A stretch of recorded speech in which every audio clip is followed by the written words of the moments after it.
You look through the whole Quran. I've told you this before. Allah created your eyes, and the whole Quran you're challenged. Do you not look at the sky? Do you not look at the elephant? Do you not look at the mountains? Do you not look at the ground?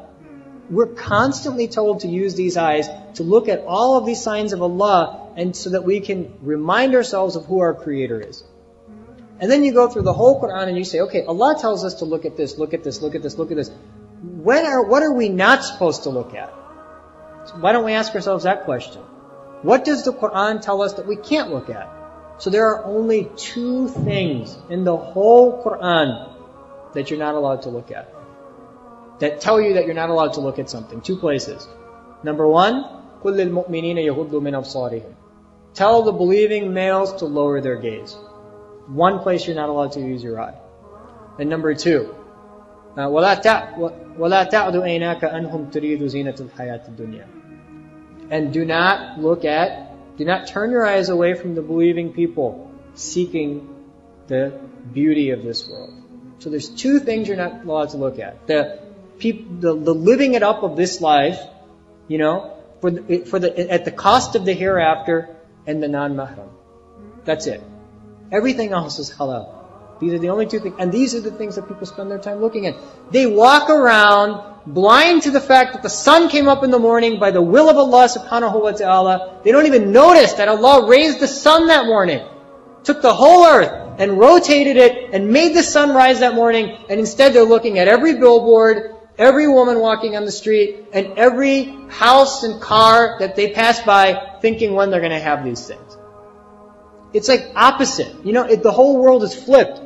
We don't look at the sky and say, SubhanAllah, my Allah spread this. We don't look at the ground and say, SubhanAllah, Allah spread this. We don't look at the sun and the moon and say, SubhanAllah, Allah has such power that He takes the whole universe and flips it like this, that He causes the sun to rise, sun to set, sun to rise, sun to set. And then instead we're caught up in looking at foolishness, things that destroy us. It's just amazing. What are we doing? We've totally reversed the paradigm. It's just so unfortunate. And these are the things that feed the nafs. The more you look at the lifestyle of the foolish, the more you're going to turn into a fool yourself. The more you're going to turn into a fool yourself.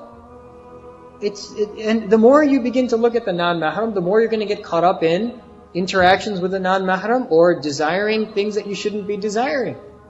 So we should be very particular. And that's just the use of the eyes. We haven't talked about the use of the tongue and the use of the ears and the use of the hand and the use of the mind. But we should be very particular to recognize that whenever we allow anything impermissible to enter into our soul, it's not a small thing, because what happens is that is food. For who? For the animal that lives within you. The more you feed that animal, the more you turn into an animal. The more you then begin to get consumed by yourself. That's the problem. So we think, it's not a big deal if I look at this or if I look at that. It's not a big deal if I sit on Realtor.com and just look at all these houses that I can't afford.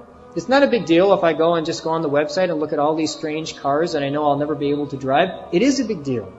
It is a big deal because it feeds that animal within you. And then what happens is you begin to live your life for those things. And that is the most despicable life.